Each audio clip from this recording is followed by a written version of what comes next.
आनंदे पूजन भावे वाळीन म्हणे नामा त्वमेव माता पिता त्वमेव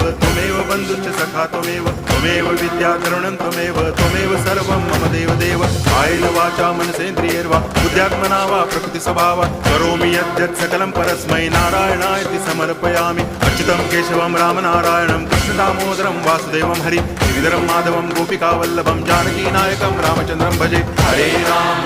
राम